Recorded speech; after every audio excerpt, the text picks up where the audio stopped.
Hello friends, welcome to my YouTube channel. मैं उम्मीद करता हूं कि आप सब अच्छे से हैं। I hope you all are doing good. आज की वीडियो में मैं आपको एक बहुत ही इंपॉर्टेंट टर्म के बारे में बताने जा रहा हूं, जो अगर कोई भी ट्रेडर या इन्वेस्टर हमारे इंडियन स्टॉक मार्केट में काम करता है उसको ध्यान में रखना बहुत ही जरूरी है। मीन्स आज मैं जो आपको बताने जा रहा हूं वो किसी भी ट्रेडर या इन्वेस्टर के लिए बहुत ही इंपॉर्टेंट टर्म है। इंडियन स्टॉक मार्केट में जो ट्रेडर या इन्वेस्टर काम करते हैं उनके लिए कौन से ऐसे फैक्टर्स हैं, एक्सटर्नल फैक्टर्स मींस हमारे देश के बाहर के कौन से ऐसे इंपॉर्टेंट फैक्टर्स हैं जिनको ध्यान में रखना जरूरी होता है वाइल ट्रेडिंग और इन्वेस्टिंग। मतलब ट्रेडिंग या इन्वेस्टिंग करते समय हमें किन किन बाहरी बातों का यानी दूसरे देशों का या दूसरी फैक्टर्स का ध्यान में रखना पड़ता है जो हमारे इंडियन स्टॉक मार्केट में एक असर डाल सकता है। अपनी कुछ नेक्स्ट वीडियोस में मैं आपको कुछ ऐसे फैक्टर्स के बारे में इंफॉर्मेशन दूंगा जो एक्सटर्नल फैक्टर्स हैं जिनका हमारे इंडियन स्टॉक मार्केट पे बहुत ही गहरा असर पड़ता है। उसके हिसाब से हमारे मार्केट फ्लक्चुएट करते हैं। आपको ये भी जानना बहुत जरूरी है कि कौन से फैक्टर्स हैं जिनका असर हमारे इंडियन स्टॉक मार्केट पे पड़ता है। कौन से ऐसे इकोनॉमिक या मैक्रो इकोनॉमिक फैक्टर्स होते हैं जिनका हमारे स्टॉक मार्केट पे असर पड़ता है। तो इस कड़ी में मैं आपके लिए सबसे पहले जो चीज लाया हूं, जो टर्म लाया हूं, उसका नाम है डॉलर इंडेक्स। डॉलर इंडेक्स को आज हम थोड़ा डिटेल में समझेंगे कि ये क्या होता है और इसका हमारे स्टॉक मार्केट पे क्या असर पड़ता है। Let's understand what is dollar index and it's impact on the Indian stock market. Dollar index होता क्या है सबसे पहले। डॉलर इंडेक्स एक इंडेक्स होता है। ये एक ऐसा इंडेक्स है जिसमें डॉलर यानी यूएस डॉलर मींस अमेरिकी डॉलर की तुलना हम बाकी कुछ बड़ी करेंसियों से करते हैं। मींस ये एक ब्रैकेट होता है जिसमें 6 करेंसीज आती हैं। लाइक डॉलर की तुलना हम 6 अदर बड़ी करेंसियों से करते हैं। लाइक जापान की येन हो गई, कैनेडियन डॉलर हो गई, ब्रिटिश का पाउंड हो गया, यूरो हो गया। इस तरीके की जो बड़ी करेंसीज हैं उसके रिलेशन में डॉलर की क्या स्ट्रेंथ है वही नापने का काम डॉलर इंडेक्स करता है। Means what is the relative strength of dollar in comparison to all the 6 major economies की जो करेंसी है। लाइक जापान की yen, Canadian dollar, British pound, euro, Swiss franc and एक दो और करेंसीज जो होती हैं। डॉलर इंडेक्स एक ऐसा इंडेक्स है जो डॉलर की स्ट्रेंथ मेजर करता है बाकी बड़ी करेंसी के रिलेशन में। मींस अगर डॉलर इंडेक्स ऊपर जा रहा है तो इसका मतलब कि डॉलर इन करेंसी की तुलना में मजबूत हो रहा है। अगर डॉलर इंडेक्स नीचे जा रहा है तो अमेरिकन डॉलर इन बाकी करेंसियों की तुलना में नीचे आ रहा है। तो डॉलर इंडेक्स हमें एक आइडिया देता है कि what is the strength of dollar in comparison to the 6 currency basket की जो 6 और करेंसियां हैं उनके रिलेशन में डॉलर की क्या स्ट्रेंथ है।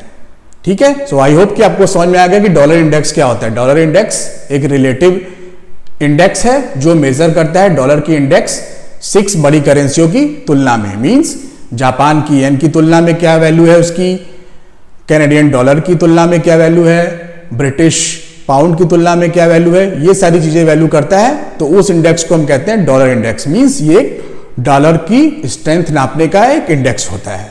अब हम ये समझ गए कि डॉलर इंडेक्स क्या होता है। अब हम ये जानेंगे कि what is the effect of dollar index on Indian stock market. मतलब डॉलर इंडेक्स का हमारे इंडिया के स्टॉक मार्केट पे क्या असर पड़ता है। तो सबसे अगर साधारण भाषा में अगर आप ये समझें तो डॉलर इंडेक्स जो होता है वो इनवर्सली प्रोपोर्शनल होता है हमारे इंडियन स्टॉक मार्केट से। मींस इनवर्सली प्रोपोर्शनल से आप ये समझ गए होंगे कि अगर डॉलर इंडेक्स ऊपर जा रहा है तो एक निगेटिव इफेक्ट पड़ता है हमारे स्टॉक मार्केट पे, और अगर डॉलर इंडेक्स नीचे जा रहा है तो एक पॉजिटिव इफेक्ट पड़ता है हमारे इंडियन स्टॉक मार्केट में। इसमें जो सबसे जरूरी चीज समझने की है कि डॉलर इंडेक्स का असर हमारे स्टॉक मार्केट पे क्या पड़ता है। तो इसको अगर बिल्कुल मैंने आपको जैसे समझाया कि अगर डॉलर इंडेक्स नीचे जा रहा है तो स्टॉक मार्केट ऊपर जाने के चांस रहेंगे, अगर डॉलर इंडेक्स ऊपर जा रहा है तो स्टॉक मार्केट नीचे आने के चांस रहते हैं। क्यों होते हैं?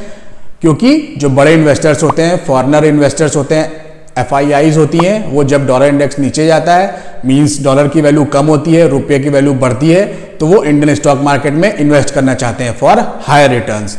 तो उनके खरीदने की वजह से हमारे मार्केट में तेजी आ सकती है, मार्केट बुलिश हो सकता है। तो ये सबसे बड़ा इफेक्ट जो डॉलर इंडेक्स का होता है वो यही होता है कि डॉलर इंडेक्स अगर घट रहा है तो स्टॉक मार्केट के लिए अच्छी खबर है, अगर डॉलर इंडेक्स बढ़ रहा है तो स्टॉक मार्केट के लिए वो निगेटिव खबर है। आई होप कि आपको समझ में आ गया कि डॉलर इंडेक्स क्या होता है और डॉलर इंडेक्स का इंडियन स्टॉक मार्केट पे क्या असर पड़ता है। आज की वीडियो में मुझे डॉलर इंडेक्स बताने का सिर्फ मेरा यही मकसद था कि आप बाहरी फैक्टर्स को भी कंसीडर करके अपने ट्रेडिंग या इन्वेस्टिंग के डिसीजंस लें। अगर आप बाहर के फैक्टर्स को ध्यान में रख के अपना ट्रेडिंग का डिसीजन लेंगे या इन्वेस्टिंग का डिसीजन लेंगे तो ये आपको और बेनिफिट दे सकता है। तो इसमें बहुत ज़्यादा आपको जानने की जरूरत नहीं है, बट ये जानना जरूरी है कि डॉलर इंडेक्स का हमारे इंडियन स्टॉक मार्केट पे असर क्या पड़ता है, डॉलर इंडेक्स होता क्या है और इसका हमारे स्टॉक मार्केट पे क्या असर पड़ता है। तो जैसे कि मैंने आपको पूरा डिटेल में समझाया कि डॉलर इंडेक्स क्या होता है, ये एक कंपैरेटिव इंडेक्स है डॉलर का अदर करेंसी से, और इसका असर हमारे इंडियन स्टॉक मार्केट पे कैसे पड़ता है। ठीक है, सो आई होप कि आपको समझ में आ गया कि डॉलर इंडेक्स क्या होता है और इसका हमारे स्टॉक मार्केट पे कैसे असर पड़ता है। अब मैं साथ ही साथ आपको ये भी बता दूं कि current level of dollar index क्या चल रहा है। डॉलर इंडेक्स का जो एक कंफर्टेबल लेवल होता है वो 100 के आसपास होता है। अगर 100 के आसपास डॉलर इंडेक्स है तो ये कंफर्टेबल डॉलर इंडेक्स हमारे स्टॉक मार्केट के लिए माना जाता है। बट आपको रेगुलरली डेली उसकी पोजीशन को मॉनिटर करना पड़ता है कि मींस आज डॉलर इंडेक्स घटा कि और डॉलर इंडेक्स बढ़ा, तो इसको आप ध्यान में रख के अपने ट्रेडिंग या इन्वेस्टिंग कर सकते हैं। सो आई होप कि आपको मेरी वीडियो पसंद आई। नेक्स्ट वीडियोस या मेरी कमिंग वीडियोस में आपको कुछ और ऐसे एक्सटर्नल फैक्टर्स के बारे में बताऊंगा जिसको आपको ध्यान में रखना बहुत ही जरूरी है अगर आप एक अच्छा ट्रेडिंग या इन्वेस्टिंग का डिसीजन लेना चाहते हैं। कौन कौन से ऐसे और एक्सटर्नल फैक्टर्स हैं जिनको हमें ध्यान में रखने की जरूरत है एक अच्छा इन्वेस्टर या ट्रेडर बनने के लिए। ठीक है, so I hope you like this video. अगर आपको वीडियो पसंद आई तो लाइक शेयर एंड सब्सक्राइब करिए। All the best, happy trading, thank you.